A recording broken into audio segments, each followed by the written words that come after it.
3 years of my life have been on this case. To hunt down this Bandyman and kill him. 3 years and nothing. Suddenly he appears. What's his game? No matter. I was getting closer every day, but I can't believe I still can't find no records of him. Birth certificate, passports, nothing. This man's a ghost. Luckily though, I know what he looks like.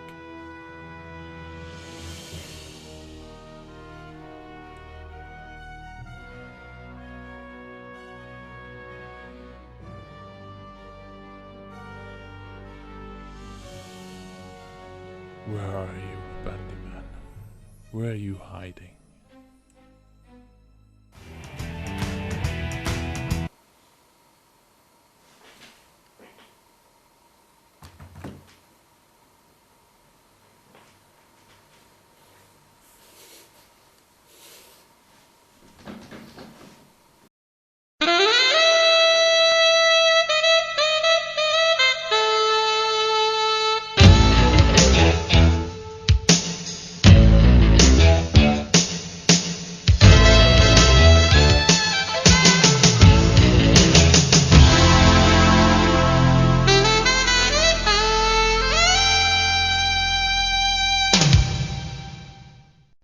Hello dudes and dudettes, Bandyman here, reviewing the second Tex Murphy game in the series.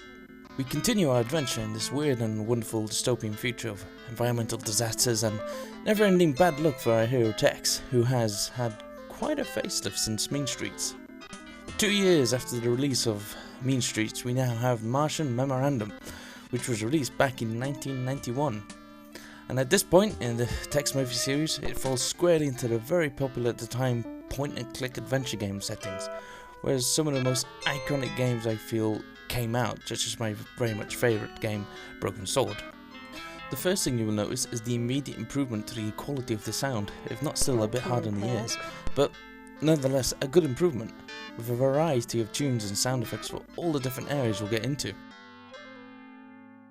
I know I'm going soft in the head from talking to you, Murphy. What do you want? What? Damn it, we're too busy. Second thing you'll notice is that you have sacked your previous secretary, or she left because she wasn't getting paid. Either way, you've replaced her with Stacy, who you can communicate in roughly the same way. And by the same way, I mean by a killer freaking watch. Ask her for certain things and she will dig up that info for you.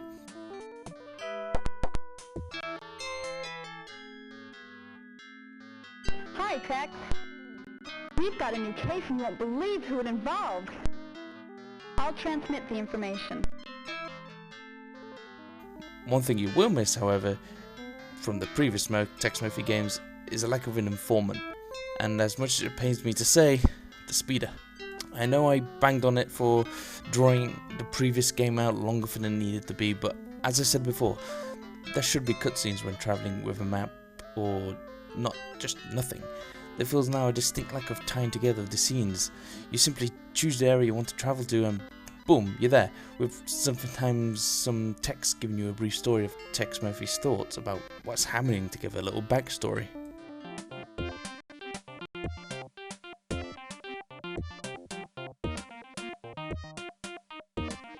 I can see what they were trying to do in streamlining the game, but they got rid of too much.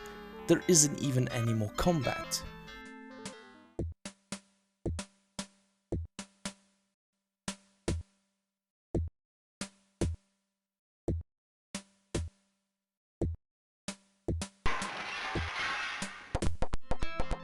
A third and fourth thing you will notice about this game is the huge improvement to the layout of the menus for getting, looking, etc.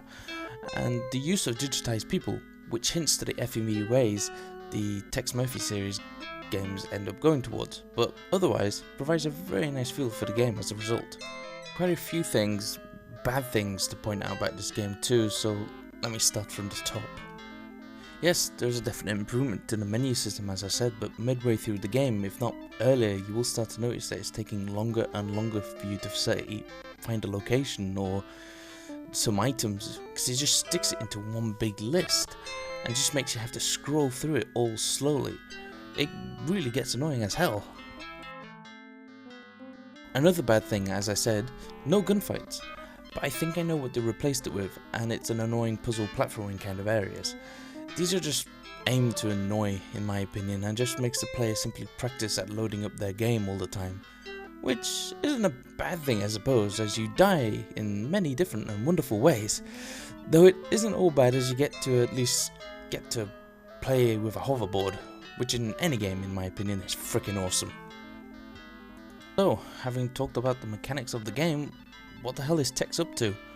Well, having saved the world once, Tex is off to do it again in his own unique PI style. You would have thought he would have a load of cash saved up from the previous big case he did. You know, sipping on some pina coladas for a bit, but no. Right from the get-go we hear our hero Tex nearly biting the dust in the line of duty. Or the line of duty for a PI at least. Without going too much into the story, the gist of it is a wealthy businessman named Marshall Alexander, whose daughter, Alexis Alexander, has been kidnapped.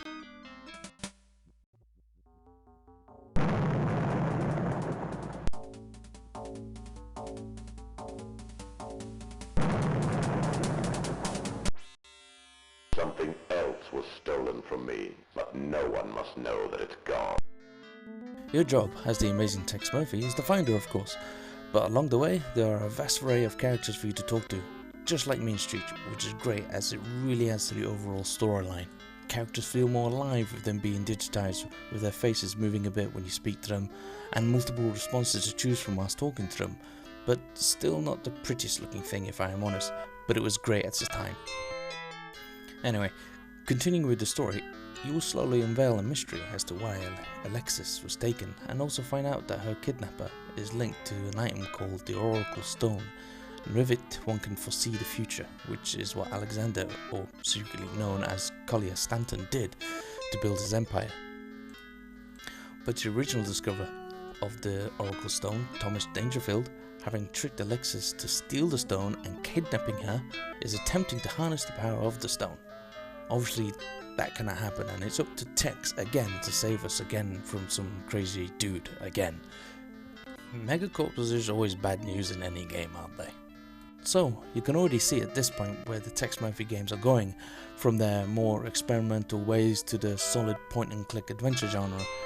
Martian Memorandum is the point in the Tex Murphy series where it found its footing, and it shows, having been praised at the time for its quality of sound, graphics, and overall challenging gameplay, which I can say with certainty, it is.